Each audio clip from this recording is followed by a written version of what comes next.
Friends, आप सभी का स्वागत है हमारे अपने YouTube channel special field special study में। आज इस वीडियो में हम बात कर रहे होंगे डीएड स्पेशल एजुकेशन के अंतर्गत सेकेंड ईयर के पेपर नंबर 7 की, जो कि आपका कॉमन पेपर है। और ये हमारे HI VI और IDD तीनों ट्रेड के बच्चे इस पेपर का अध्ययन करते हैं। इसमें आप लोगों को 3 यूनिट दिया गया है और तीसरी यूनिट में आपके सब यूनिट आपका 3.1 कंप्लीट करा दिया गया है। अगर आपने अभी तक ये वीडियो नहीं देखा है तो आप चैनल विजिट करते हुए ये वीडियो देख करके अपना ये कॉन्सेप्ट क्लियर कर सकते हैं, जिसमें स्कूल प्रशासन, स्कूल संगठन, ये बहुत ही अच्छे से आप लोगों को समझाया गया है। आज का जो टॉपिक है वो है हमारा विशेष स्कूल और समावेशी स्कूल का संगठन। इसके बारे में हम जानेंगे कि विशेष स्कूल क्या है और समावेशी स्कूल क्या है। तो चलिए देखते हैं इसमें हमें क्या कुछ जानना है। सबसे पहले हम बात करते हैं वीडियो में कि जो हमारा टॉपिक होता है उससे रिलेटेड हमारे प्रश्न कैसे बनेंगे, जो कि हम एग्ज़ाम में जब बैठेंगे तो वो प्रश्न हमें समझ में आ जाए। इसके लिए आप लोगों को 2-3 तरीके से ये भी बताया जाता है कि प्रश्न ऐसे ही आपके एग्ज़ाम में पूछे जाएंगे। तो विशेष स्कूल और समावेशी विद्यालय के संगठन की प्रक्रिया का विस्तार पूर्वक वर्णन कीजिए, इस प्रकार से भी आपको देखने को मिल सकता है। या फिर आपको विशेष एवं समावेशी विद्यालयों की स्थापना के लिए आवश्यक संसाधनों और व्यवस्थाओं का वर्णन कीजिए। या फिर विशेष विद्यालय और समावेशी विद्यालयों के महत्व एवं प्रभाव का वर्णन कीजिए। इस तरीके से भी आपके जो एग्ज़ाम आएंगे, जून में लगेंगे, उसमें आपको इसमें ये ऐसे क्वेश्चन देखने को मिल सकते हैं, चाहे वो आपके शॉर्ट टाइप में मिले या फिर आपको लॉन्ग टाइप में मिले। तो विशेष विद्यालय और समावेशी विद्यालय के महत्व और प्रभाव का वर्णन कीजिए। और विशेष विद्यालय क्या है, समावेशी विद्यालय क्या है, इसके बारे में हम जानेंगे। तो शिक्षा समाज की आधारशिला होती है और यह किसी भी व्यक्ति के समग्र विकास का मुख्य साधन मानी जाती है, क्योंकि आप जानते ही हैं शिक्षा विहीन जो मनुष्य होता है वो मनुष्य नहीं होता है, पशु के समान माना जाता है। अर्थात उसमें किसी भी प्रकार का तौर तरीका नहीं होता है, ना तो उसमें नैतिकता के गुण पाए जाते हैं, ना ही उसे उठने बैठने या उसके जो भाषा है, उसका भाषा का प्रवाह है, या फिर कैसे लोगों के साथ में उसके विचार होने चाहिए और व्यवहार होने चाहिए, इसका कोई भी नॉलेज नहीं होता है। जैसे जानवरों को किसी भी प्रकार का कोई नॉलेज नहीं होता है। तो इसलिए जिस व्यक्ति में शिक्षा नहीं है, जो व्यक्ति नैतिकता का पालन नहीं करता है, वो व्यक्ति आपके पशु के समान माना गया है। सभी बच्चों को समान रूप से गुणवत्तापूर्ण शिक्षा प्राप्त करने का अधिकार होता है, ये आप जानते ही हैं, चाहे वे सामान्य बच्चे हों या फिर वो CWSN वाले हों, अर्थात वो विशेष आवश्यकता वाले बच्चे हों, जिनको हम दिव्यांग कहते हैं। इसी संदर्भ में अगर हम बात करें तो जो स्पेशल स्कूल होता है और आपके इंक्लूसिव स्कूल होता है, ये दोनों चीज़ें आपके बाहर आईं, क्योंकि इसके पहले आप लोगों ने जो सामान्य विद्यालय जाना है वो केवल उसके बारे में आपने जाना कि हमारे जो बेसिक विद्यालय हैं वो सामान्य बच्चों के लिए हैं। लेकिन अब उन विद्यालयों में आपके जो आपके NEP 2020 है उसमें समावेशी विद्यालय को भी शामिल किया गया है, अर्थात उसे समावेशी बनाने का भी प्रावधान है। तो विशेष विद्यालय वे संस्थान होते हैं जो विशिष्ट आवश्यकता वाले बच्चों के लिए विशेष रूप से बनाए जाते हैं। बल्कि जो समावेशी विद्यालय होते हैं वहाँ पर सामान्य बच्चों के साथ साथ विशेष आवश्यकता वाले बच्चों को भी समान अवसर दिया जाता है। इन विद्यालयों का जो संगठन होता है एक सुनिश्चित या कह लीजिए कि पूर्व योजना के अंतर्गत कार्य करता है, जिसमें कई चरण होते हैं, जैसे संसाधन हो, व्यवस्थाओं की आवश्यकता हो वहाँ पे, तो ये सारी चीज़ें वहाँ पे पूर्ति करते हुए उस विद्यालय को समावेशी में लाया जाता है। तो समावेशी और विशेष आप समझ गए होंगे। विशेष विद्यालय वो होता है जहाँ पे केवल दिव्यांग बच्चों के लिए ही वो विद्यालय बनाया जाता है, पूरी तरीके से उनके लिए ही सारी व्यवस्था की जाती है। लेकिन जब हम समावेशी विद्यालय की बात करते हैं तो जैसे हमारे बेसिक के विद्यालय हैं, उस बेसिक के विद्यालय में हम समावेशी लागू करते हैं, अर्थात हमारे जो दिव्यांग बच्चे हैं उनको भी शिक्षा वहाँ पे मिल सके गुणवत्तापूर्ण, उसके लिए उनके लिए भी वहाँ पे व्यवस्थाएं दी जाती हैं। जैसे रैंप का हो गया, या दिव्यांग शौचालय हो गया, या दिव्यांग कक्षा कक्ष हो गया, तो उनके जो दिव्यांगता होती है उस दिव्यांगता के अनुरूप उनको संसाधन उपलब्ध कराए जाते हैं, और उसी अनुरूप वहाँ कक्षा कक्ष तैयार किया जाता है ताकि उन बच्चों को वहाँ पे शिक्षित किया जा सके सामान्य बच्चों के साथ में बिठा करके। अब हम बात करेंगे विशेष विद्यालय का संगठन।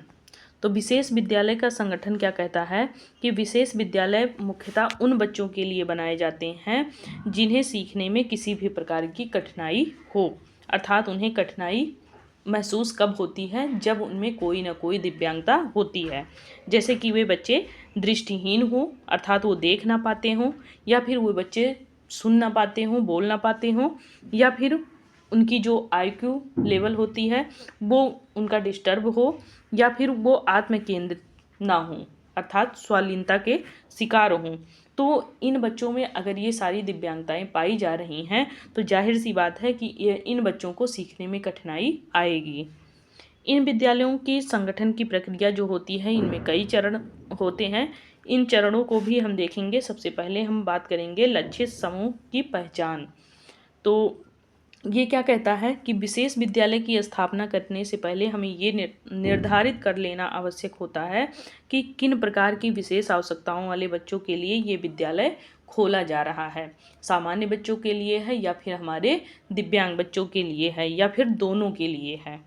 उदाहरण के लिए हम बात करें तो यदि दृष्टिहीन बच्चों के लिए विद्यालय खोला जा रहा है तो उसमें ब्रेल प्रणाली की शिक्षा व्यवस्था उपलब्ध होनी चाहिए, या फिर बधिर बच्चों के लिए विद्यालय है तो वहाँ पे सांकेतिक भाषा की भी व्यवस्था करनी चाहिए। अब जैसे जो दृष्टिबाधित बच्चा है तो उसके अनुसार ही जब विद्यालय होगा तभी वो बच्चा वहाँ पे शिक्षित हो पाएगा, क्योंकि अगर वो बच्चा विद्यालय में मान लीजिए किसी कारणवश प्रवेश ही ना कर पा रहा हो, उसे वहाँ पे जाने में कठिनाई हो रही हो, उसे अपने कक्षा कक्ष तक पहुँचने में कठिनाई हो रही हो, रैंप के जरिए वो आसानी से पहुँच सकता है, ब्रेल के जो इंडिकेटर लगे होते हैं हर जगह वो लिख के चिपकाया जाता है तो उसके माध्यम से वो पहुँच जाता है, या फिर टॉयलेट वगैरह में भी जाने में अगर समस्या हो रही है तो उसके अनुरूप अगर है तो फिर वो बच्चा वहाँ पे अच्छे से शिक्षा ग्रहण कर सकता है अपनी आरामदायक स्थिति में रहते हुए। इसके लिए बच्चों को अगर शिक्षा देनी है तो वहाँ पे ब्रेल पद्धति अपनाई जानी चाहिए जिससे वो बच्चे पढ़ सकें, क्योंकि वो देख तो पाएंगे नहीं, तो फिर उन्हें आप अगर प्रिंटेड बुक देंगे तो कोई मतलब नहीं निकलेगा। उनके लिए जो पढ़ने का साधन होगा वो ब्रेल माध्यम ही होगा। अब वहीं पे जो बच्चे हमारे श्रवण दिव्यांग वाले होंगे, यानी कि जो बच्चे सुन और बोल नहीं पाते हैं, उनके लिए हमें सांकेतिक भाषा में जो एक्सपर्ट टीचर होंगे उनको वहाँ पे रखना होगा, अर्थात स्पेशल टीचर को यहाँ पे हमें रखना होगा ताकि ये बच्चे उनसे शिक्षा ग्रहण कर सकें। दूसरा है हमारा विद्यालय की भौतिक स्थिति और अवसंरचना। जैसा कि मैंने बताया कि अगर बच्चे वहाँ पे दिव्यांग भी हैं तो उनके अनुरूप कुछ वहाँ पे चेंजेस करने होंगे अगर आप सामान्य विद्यालय में हैं तो सामान्य विद्यालय में भी काफ़ी चेंजेस किए जाते हैं। जैसे कि अगर बच्चा चलने में उसको असुविधा हो रही है तो गेट के बाहर से ही कुछ मट्टी वट्टी डाल करके आप बराबर कर दीजिए ताकि बच्चे को व्हील चेयर से आने में वहाँ पे किसी भी प्रकार की समस्या ना हो। और उसके साथ साथ मान लीजिए गेट के अंदर वो आ भी जा रहा है तो फिर स्कूल के बाहर 2-3 जो गुलामगर्दे कह लीजिए या सीढ़ियाँ जो होती हैं वो नहीं चढ़ पाएगा, तो उसके लिए रैंप बनाया जाता है। रैंप के माध्यम से वो अंदर आ सकता है, और गेट के बाहर भी रैंप बना सकते हैं, उसके माध्यम से भी वो गेट के अंदर आ सकता है। और जो भी हम गेट वगैरह बनाएंगे वो काफ़ी चौड़ाई में बनाएंगे, वो उसको हम पतला नहीं करेंगे, क्योंकि चौड़ाई में रहेगा तभी वो अपने व्हील चेयर से आ सकता है अंदर। जो कक्षा कक्ष के दरवाजे हों उनकी चौड़ाई को भी ध्यान में रखना होता है ताकि किसी भी प्रकार की कोई समस्या उन्हें आने जाने में ना हो। और इसके साथ साथ अगर सुनने में कठिनाई है तो उनके लिए कुछ तस्वीर से रिलेटेड या वीडियोग्राफी होनी चाहिए जिसको वो देख करके अच्छे से उस चीज़ को जान पाएँ। और जो बच्चे देख नहीं पा रहे हैं उनके लिए ऑडियो की व्यवस्था होनी चाहिए, ऑडियो के माध्यम से उन्हें सारी चीज़ें बताई जाएँ। और वहाँ पे ब्रेल से संबंधित सारी चीज़ें हों, उभरे हुए डॉट्स वगैरह से संबंधित उनके इंडिकेटर्स हर जगह लगे हुए हों, जिससे वे कहीं भी आने जाने में उन्हें समस्या ना हो। तो ये सब अगर हम परिवर्तन कर रहे हैं तो बच्चों को हम वहाँ पे अच्छे से शिक्षित कर पाएंगे, ये सारी सुविधाएं देते हुए। आगे बात करेंगे शिक्षण पद्धति और पाठ्यक्रम। तो विशेष जो विद्यालय होते हैं, यहाँ पे जो शिक्षण पद्धति होती है ये आपके जो सामान्य विद्यालय हैं उनसे अलग होती है, क्योंकि प्रत्येक बच्चे की जो व्यक्तिगत आवश्यकता होती है उसको यहाँ पे ध्यान में रख करके ये विद्यालय तैयार किए जाते हैं। जैसे कि मान लीजिए जो बच्चा आपके चलने फिरने में उसको समस्या है तो उसके लिए रैंप बनाया जाता है। जो बच्चा दृष्टिहीन है उसके लिए ब्रेल लिपि और जो श्रव्य सामग्री होगी अर्थात सुनने वाली ऑडियो वाली जो सामग्री होगी वो चीज़ें उसके लिए उपलब्ध कराई जाती है। बाकी जो हमारे बधिर बच्चे होते हैं उनके लिए सांकेतिक भाषा आधारित उनको शिक्षा दी जाती है। और जो ऑटिज्म के बच्चे होते हैं उनको स्पर्श वाले भी, दृश्य श्रव्य के माध्यम से भी उनको हर तरीके से फिर समझाया जाता है, बताया जाता है। नेक्स्ट है हमारा शिक्षकों का प्रशिक्षण और विशेष स्टाफ। तो विशेष विद्यालयों के लिए प्रशिक्षित शिक्षकों की आवश्यकता यहाँ पे होती है, जो विशेष ज़रूरतों को समझते हुए उनके अनुसार पढ़ने में सक्षम होते हैं। विशेष शिक्षा जो होता है वो स्पेशल एजुकेशन का उनको प्रशिक्षण दिया जाना चाहिए। जैसे कि जो हमारे बेसिक विद्यालय हैं वहाँ के जब भी सभी नोडल और जो सभी सहायक जो हैं वो एक बार ये प्रशिक्षण प्राप्त कर चुके हैं, उनको ये प्रशिक्षण दिया जा चुका है, स्पेशल ट्रेनिंग, कि बच्चों को कैसे आपको पहचानना है, बच्चा किस कैटेगरी में जाएगा, बच्चा किस दिव्यांगता को रखता है, ये सभी पहचान करने की क्षमता उनमें विकसित की गई है। इन सभी चीज़ों का उनको ट्रेनिंग दिया गया है। साइकोलॉजिस्ट, फिजियोथेरेपिस्ट, स्पीच थेरेपिस्ट और काउंसलर, इन सभी की नियुक्ति की जाती है। इनके माध्यम से बच्चे जो होते हैं वो विद्यालय में शिक्षा ग्रहण कर रहे होते हैं और उनकी देखभाल भी होती रहती है। इसके बाद आपके सहायक संसाधन और उपकरण की भी आवश्यकता होती है विद्यालयों में, जैसे कि श्रव्य उपकरण जिसको हेयरिंग एड बोलते हैं, या कोक्लियर इम्प्लांट, ये भी आपका होना चाहिए। ब्रेल टाइपराइटर होना चाहिए, टॉकिंग कंप्यूटर होना चाहिए, व्हील चेयर होना चाहिए, सहायक टेक्नोलॉजी, ये सभी चीज़ें अगर मौजूद हैं तो बच्चे वहाँ पे अच्छे से शिक्षा ग्रहण कर पाएंगे। इसके साथ साथ वित्तीय और प्रशासनिक संरचना जो होनी चाहिए वो किस पे आधारित होनी चाहिए, वो समय की शिक्षा योजना उसमें होना चाहिए। दिव्यांग बच्चों के लिए छात्रवृत्ति योजना होना चाहिए। गैर सरकारी संगठनों के लिए सहयोग से विशेष विद्यालयों का संचालन होना चाहिए, यानी कि जो हमारे सामान्य विद्यालय हैं उनके सहायता से जो हमारा विशेष विद्यालय चल रहा है वो भी हमारा सुचारू रूप से चलता रहे, इसके लिए सामान्य विद्यालयों को भी उसमें मदद करनी चाहिए। समावेशी विद्यालय का संगठन। अब हम बात करेंगे समावेशी विद्यालय कैसे होनी चाहिए। तो समावेशी विद्यालय वे संस्थान होते हैं जहां पर हम बात करते हैं कि जो हमारे दिव्यांग बच्चे होते हैं उनके साथ साथ हमारे सामान्य बच्चों को भी पढ़ाया जाता है या दोनों को एक साथ शिक्षा ग्रहण कराया जाता है। और इस प्रक्रिया में जो शिक्षा है वो समानता और समरसता को बढ़ावा देती है, क्योंकि यहाँ पे आपके दिव्यांग और जो सामान्य यानी कि दिव्यांग और सकलांग दोनों बच्चे एक साथ शिक्षा ग्रहण करते हैं, एक ही छत के नीचे, एक ही कक्ष में। तो उसको हम क्या बोलते हैं, समावेशी शिक्षा बोलते हैं। समावेशी शिक्षा की जो नीति होती है और योजना होती है इसको हम जानेंगे। तो समावेशी विद्यालय स्थापित करने से पहले ये तय किया जाता है कि विद्यालय किस प्रकार की समावेशी शिक्षा प्रदान करेगा। इसके लिए नीति निर्माण होता है, नियोजन होता है, ये दोनों चीज़ें बहुत ही आवश्यक होती हैं। और भारत में समावेशी शिक्षा को बढ़ावा देने के लिए बहुत सारे कानून भी बनाए गए हैं और नीतियां भी लागू हुई हैं, जिसमें आप जानते हैं कि PWD एक्ट 1995 भी आपका शामिल है, और उसके बाद जो आपका आया RPWD एक्ट अर्थात दिव्यांग अधिनियम 2016 जिसमें 21 प्रकार की दिव्यांगता आपके शामिल है। और पीडब्ल्यूडी एक्ट 1995 में 7 प्रकार की दिव्यांगताएं थी, बाद में यही बढ़ करके आपका 21 प्रकार की दिव्यांगता हो गई। इसके साथ साथ समावेशी शिक्षा हेतु राष्ट्रीय शिक्षा नीति 2020, जिसको मैंने बताया आप लोगों को पहले वाले वीडियो में कि पहले जो आपका NEP 2020 आया था वो आपका 1968 में आया था, दूसरा आपका 1986 में आया था। उसके बाद 34 साल बाद आपका NEP 2020 आया और इसमें आप लोगों को समावेशी शिक्षा देखने को मिला। यानी कि NEP 2020 से जो शिक्षा नीति आई इसमें समावेशी शिक्षा को भी लागू किया गया। अब हम बात करेंगे विद्यालय की संरचना और सुविधा के बारे में। तो समावेशी शिक्षा में विशेष विद्यालयों की तरह ही आवश्यक संरचनात्मक बदलाव किए जाते हैं ताकि सभी बच्चों के लिए विद्यालय में समान अवसर उपलब्ध हो सकें। जैसे कि व्हील चेयर की उपयोगिता, रैंप, लिफ्ट, ये सभी चीज़ें वहाँ पे ध्यान रख करके बनाए जाते हैं। इसके साथ साथ जो दृष्टि बाधित बच्चों के लिए यहाँ पे विशेष संकेतक या ब्रेल पाठ्य सामग्री उपलब्ध कराई जाती है और शिक्षकों के लिए अलग अलग ज़रूरतों के अनुसार संसाधनों को भी यहाँ पे उपलब्ध कराया जाता है। अगला टॉपिक है हमारा कि शिक्षण पद्धति और पाठ्यक्रम अनुकूलन।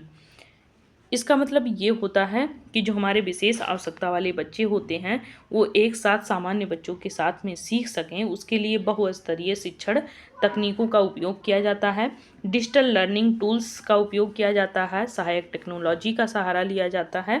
इसके साथ साथ अतिरिक्त कक्षाएं भी बनाई जाती हैं और व्यक्तिगत ध्यान देते हुए इन बच्चों को शिक्षित किया जाता है। अगला है टॉपिक हमारा प्रशिक्षित शिक्षकों और सहायक स्टाफ की उपलब्धता। तो समावेशी विद्यालयों में शिक्षकों को विशेष प्रशिक्षण दिया जाता है ताकि वे विशेष आवश्यकताओं वाले बच्चों को पढ़ाने में सक्षम हों। इसमें आपके समावेशी शिक्षण तकनीकों का प्रशिक्षण होता है, सहायक शिक्षकों और विशेष शिक्षा विशेषज्ञों की भी इसमें नियुक्ति होती है, परामर्शदाताओं की नियुक्ति होती है जो बच्चों की मानसिक समस्याओं को समझ सकते हैं। इसके साथ साथ अभिभावकों और समुदाय की भागीदारी इसमें देखी जाती है, जिसमें समय समय पे अभिभावक के साथ संपर्क किया जाता है और अभिभावकों के लिए जागरूकता कार्यक्रम चलाए जाते हैं। दिव्यांग बच्चों की आवश्यकताओं को समझने के लिए कार्यशालाएं भी आयोजित की जाती हैं। इसके साथ साथ विद्यालय प्रबंधन समितियां या अभिभावक सामुदायिक संगठनों की भी भागीदारी यहाँ पे सुनिश्चित की जाती है। अगला है हमारा वित्तीय सहायता और सरकारी योजनाएं। तो समावेशी विद्यालयों को वित्तीय सहायता भी मिलता है, सरकारी योजनाओं का भी लाभ मिलता है। इसमें समग्र शिक्षा अभियान आपके शामिल है, समावेशी शिक्षा कार्यक्रम शामिल है, गैर सरकारी संगठनों और CSR के माध्यम से आर्थिक सहायता भी दी जाती है। नेक्स्ट हमारा टॉपिक है विशेष विद्यालय और समावेशी विद्यालयों की स्थापना के लिए आवश्यक संसाधन और व्यवस्थाएं। तो विशेष विद्यालय और समावेशी विद्यालयों की स्थापना किसी साधारण विद्यालय की तुलना में अधिक जटिल होता है।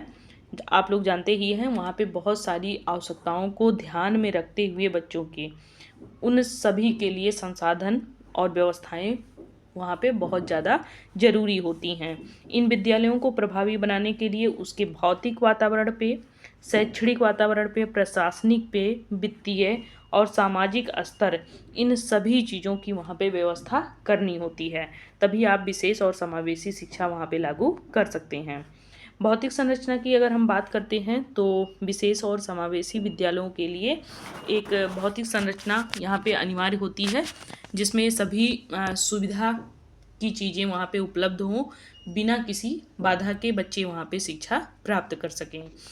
इसमें आपके सबसे पहले आ जाएगा विद्यालय, और विद्यालय जो भवन बना है और वहाँ की जो कक्षाएं बनी हैं उसके बारे में। तो विद्यालय का जो भवन होगा वो इस प्रकार डिजाइन किया जाना चाहिए जिसमें व्हील चेयर की उपयोगिता बिना किसी परेशानी के आ जा सकें। उसमें सभी कक्षाओं में पर्याप्त स्थान हो ताकि शारीरिक रूप से दिव्यांग बच्चों को आसानी से बैठने या घूमने में कोई समस्या ना हो। खिड़कियां और रोशनी की व्यवस्था अच्छी होनी चाहिए ताकि जो हमारे दृष्टिहीन या कम दृष्टिहीन वाले बच्चे हैं उनके लिए उपयुक्त वातावरण वहाँ पे बन सके। रैंप, लिफ्ट, इनकी व्यवस्था होनी चाहिए। स्वच्छता पे विशेष ध्यान देना चाहिए और विशेष कक्षा कक्ष की व्यवस्था होनी चाहिए। इसमें आपके स्पीच थेरेपी, फिजियोथेरेपी और चिकित्सक, इन सभी की सेवाएं भी उपलब्ध हों वहाँ पे। बच्चों के आराम और मानसिक शांति के लिए सेंसरी रूम की भी व्यवस्था होनी चाहिए। परिवहन सुविधा ये भी उपलब्ध होना चाहिए, क्योंकि बच्चे खुद से तो घर तक आ जा नहीं सकते हैं, इसलिए दिव्यांग बच्चों को विद्यालय तक लाने ले जाने के लिए विशेष बसों या फिर वैन की सुविधा यहाँ पे होनी चाहिए। बसों में भी रैंप और लिफ्ट की व्यवस्था होनी चाहिए। शैक्षिक संसाधन की बात करेंगे तो विशेष और समावेशी विद्यालयों की शिक्षा प्रणाली पारंपरिक विद्यालयों से भिन्न होती है। तो इसमें आप देखेंगे कि विशेष पाठ्यक्रम और अध्ययन सामग्री को इसमें शामिल किया गया है। तो इसमें अगर हम बात करें तो विशेष आवश्यकता वाले बच्चों के लिए वैकल्पिक पाठ्यक्रम भी तैयार किए जाते हैं और दृष्टिहीन बच्चों के लिए ब्रेल लिपि की किताबें और टाइपिंग बुक्स भी उपलब्ध किए जाते हैं और सर्वरबाधित बच्चों के लिए सांकेतिक भाषा आधारित अध्ययन सामग्री भी विकसित किया जाता है। डिजिटल और तकनीकी सहायता भी यहाँ पे आपके शामिल होता है, जिसमें स्मार्ट क्लास, स्मार्ट बोर्ड, आपके ऑडियो विजुअल टूल्स का प्रयोग किया जाता है और दृष्टिहीन बच्चों के लिए स्क्रीन रीडर सॉफ्टवेयर की भी उपलब्धता होती है। कंप्यूटर आधारित भी शिक्षा यहाँ पे दी जाती है बच्चों को, जिसमें बच्चे अच्छे से सीख पाएँ और काफ़ी तेज़ी से सीखने का अवसर उनको मिलता रहे। परीक्षा प्रणाली में लचीलापन देखा जाता है। विशेष जो आवश्यकता वाले अर्थात कह लीजिए CWSN बच्चों को ध्यान में रखते हुए परीक्षा प्रणाली को लचीला बनाया जाता है। दृष्टिहीन छात्रों के लिए भी लिखित परीक्षा के स्थान पर मौखिक परीक्षा ही ली जाती है और उत्तर लिखने के लिए स्क्राइब की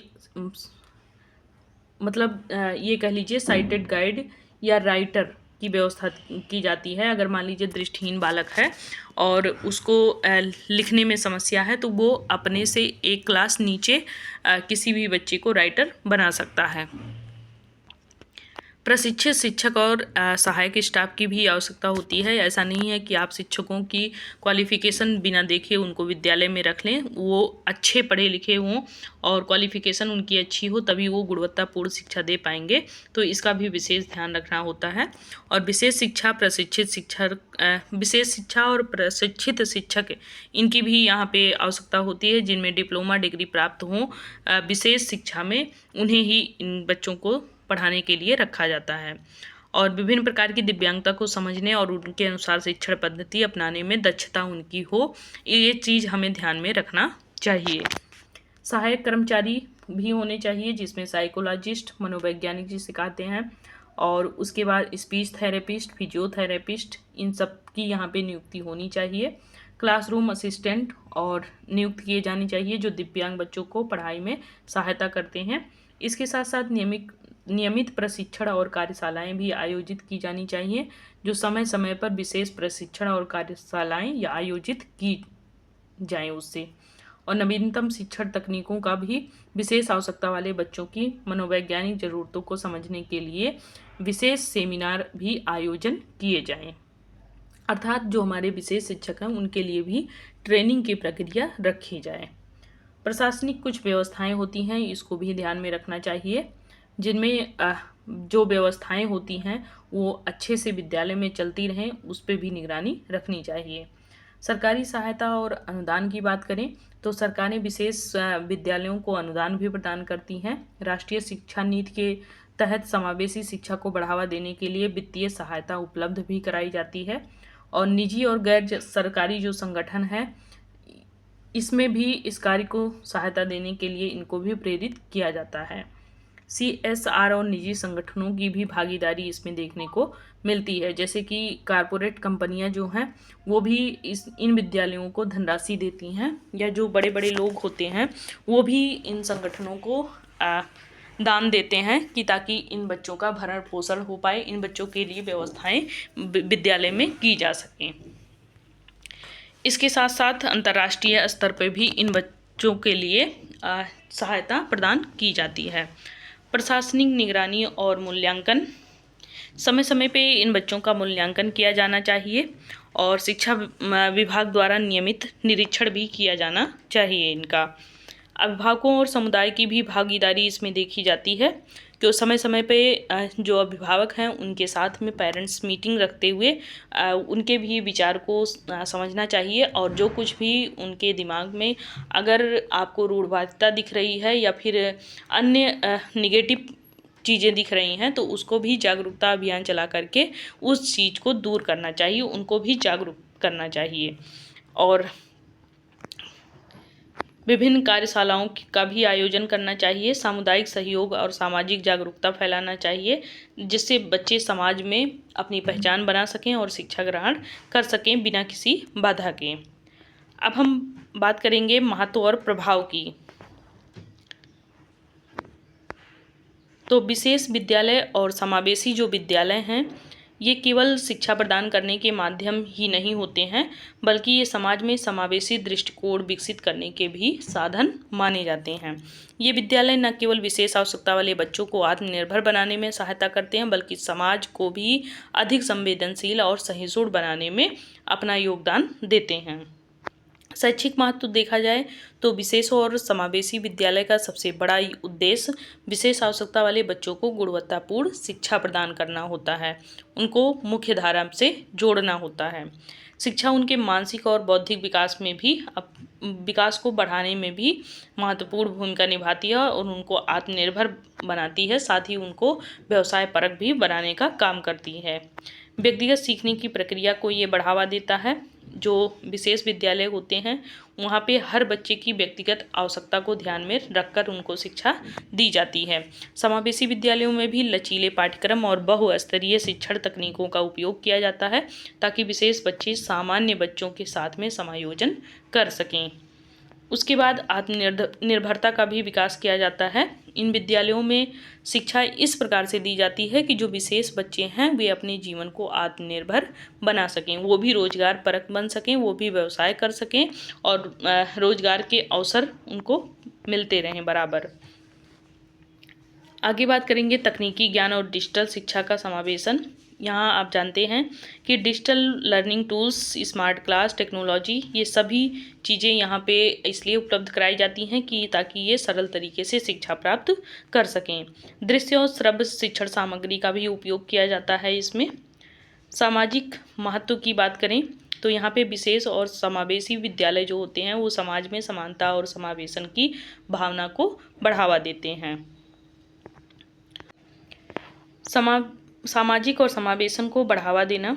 समावेशी विद्यालयों के माध्यम से दिव्यांग और सामान्य बच्चों को एक साथ सीखने का अवसर मिलता है, जिससे समाज में भेदभाव की भावना कम होती है।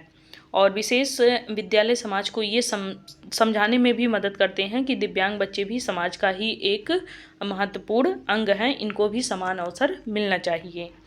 भेदभाव नहीं होना चाहिए, किसी भी बच्चे के साथ में किसी भी प्रकार का भेदभाव नहीं होना चाहिए, उनको कमतर नहीं समझा जाना चाहिए।